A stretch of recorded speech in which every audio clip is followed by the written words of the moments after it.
భారత ప్రధాని నరేంద్ర మోదీ బంగారం తక్కువ కొనమని, పెట్రోలు, వంట నూనెల వాడకం తగ్గించమని చెబుతూ పరోక్షంగానే భారతదేశం ఎదుర్కొంటున్న సంక్షోభాన్ని ప్రస్తావించారు.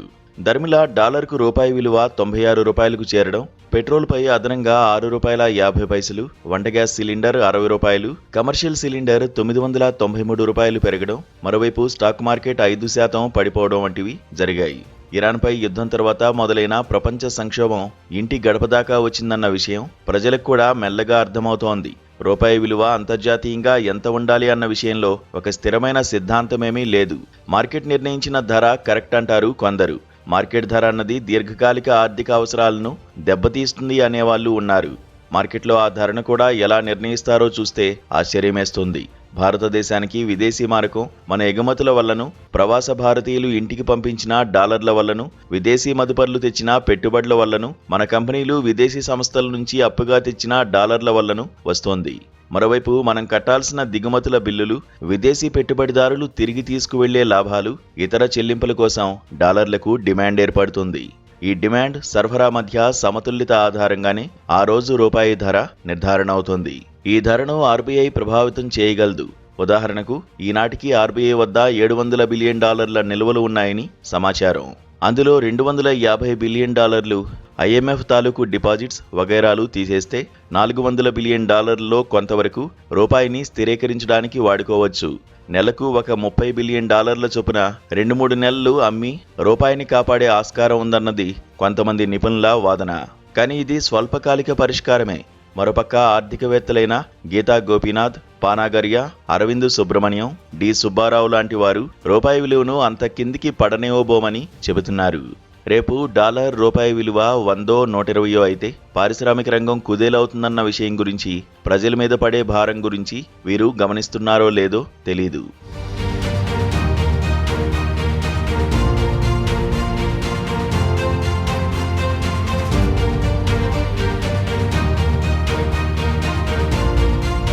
రూపాయి మారకం విలువను ఇప్పుడు రక్షించలేం.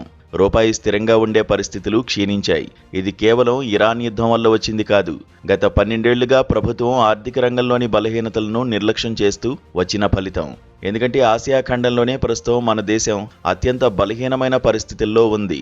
ఎలాగంటే, మొదటిది, ఎగుమతుల కంటే దిగుమతులు ఎక్కువగా ఉన్నాయి.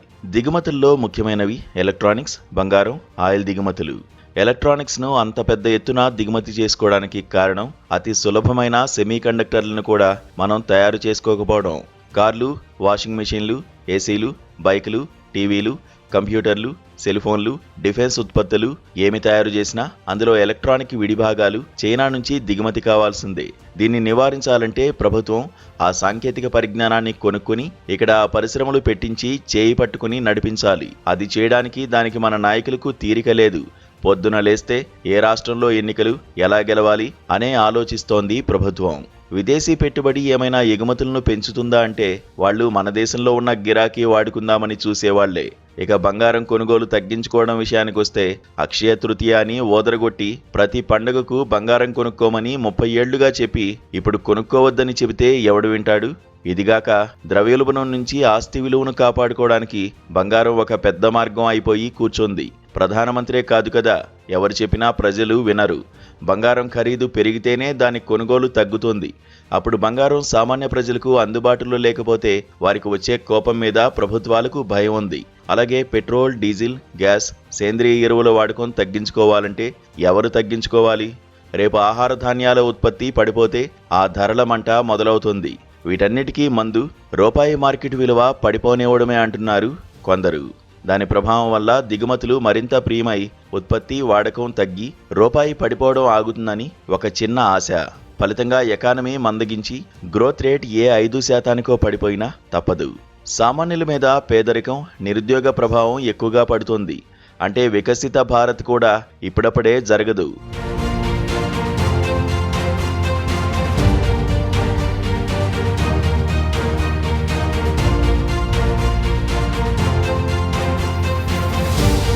నిజానికి భారత ఆర్థిక రంగంలో ఈ డోలాయమాన స్థితి ఈ ప్రభుత్వం రాకముందు నుంచి ఉంది.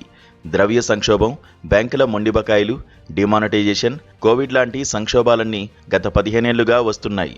మొదటి నుంచి ఐటీ రంగం, పెట్రోకెమికల్స్, ఇంజనీరింగ్ వంటి కొద్ది రంగాల్లో పెరిగిన ఎగుమతుల ఆధారంగా కరెంట్ అకౌంట్ డెఫిసిట్ను 2% లోపే ఉంచుతూ మిగిలిన అవసరాలకు అప్పులు తెచ్చుకుని దిగుమతులు చేసుకుందామనే వ్యూహంలోనే ఎంతో రిస్క్ ఉంది.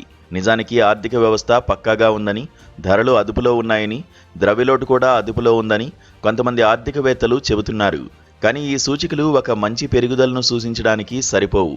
దేశంలో మధ్యతరగతి సేవింగ్స్ 37 నుంచి 27% దిగువకు పడిపోతున్నాయి. ఎప్పుడూ లేని విధంగా వినియోగ వస్తువుల మీద ఖర్చు 5% మేరకు పడిపోయింది. అసంఘటిత రంగం కుదేలైపోయి ఉంది. దేశంలో 80% ప్రజల దగ్గర రోజుకు $3 ఆదాయం లేదు.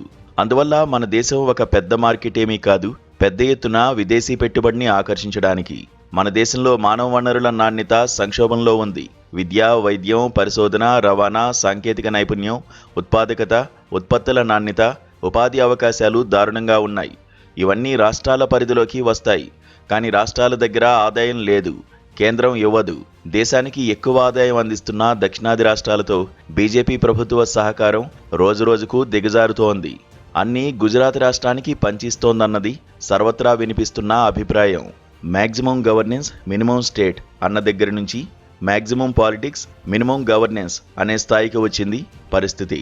కళ్ళు మూసుకుంటే ఈ తుపాను దాటిపోతుందనే ఉష్ట్రపక్షి తీరు ఈ దేశాన్ని నడిపించడానికి ఇంకా పనికిరాదు.